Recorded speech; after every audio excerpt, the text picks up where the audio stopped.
മലയാളത്തിൽ നിന്നും നർമ്മത്തിൽ ചാലിച്ച ഒരു സയൻസ് ഫിക്ഷൻ സിനിമ എത്തിയാലോ? 10 വർഷങ്ങൾക്കു ശേഷം കുഞ്ചാക്കോ ബോബനും മഞ്ജു വാര്യറും ഒന്നിക്കുന്ന ചിത്രം എത്തുകയാണ്. നേരെ ചൊവ്വ. സിനിമയുടെ ഒഫീഷ്യൽ ടൈറ്റിൽ ലുക്ക് പോസ്റ്റർ ഇപ്പോൾ പുറത്തിറങ്ങിയിട്ടുണ്ട്. ലുങ്കി മടക്കിയുടുത്ത് നാടൻ ലുക്കിൽ ചാക്കോച്ചൻ പുറം തിരിഞ്ഞു നിൽക്കുന്ന ടൈറ്റിൽ പോസ്റ്ററിൽ പശ്ചാത്തലം ചൊവ്വാഗ്രഹമാണ്. പോസ്റ്ററിനോടൊപ്പം തന്നെ ഒരു പ്രൊമോ വീഡിയോയും പുറത്തു വന്നിട്ടുണ്ട്.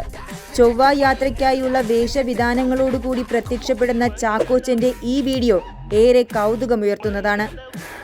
ഫാലിമി എന്ന സൂപ്പർ ഹിറ്റ് ചിത്രത്തിന്റെ അസോസിയേറ്റ് ഡയറക്ടറായ രഞ്ജിത്ത് വർമ്മയാണ് ഈ ചിത്രത്തിന്റെ സംവിധായകൻ. ഫാലിമിയുടെ സംവിധായകൻ നിതീഷ് സഹദേവ് ഈ ചിത്രത്തിൽ ക്രിയേറ്റീവ് പ്രൊഡ്യൂസറായി എത്തുന്നുണ്ട്. V&V ഗ്ലോബൽ പ്രൊഡക്ഷൻസിന്റെ ബാനറിൽ വിനീഷ് വർഗീസ് ആണ് നേരെ ചൊവ്വ നിർമ്മിക്കുന്നത്. ഇനി നേരെ ചൊവ്വ.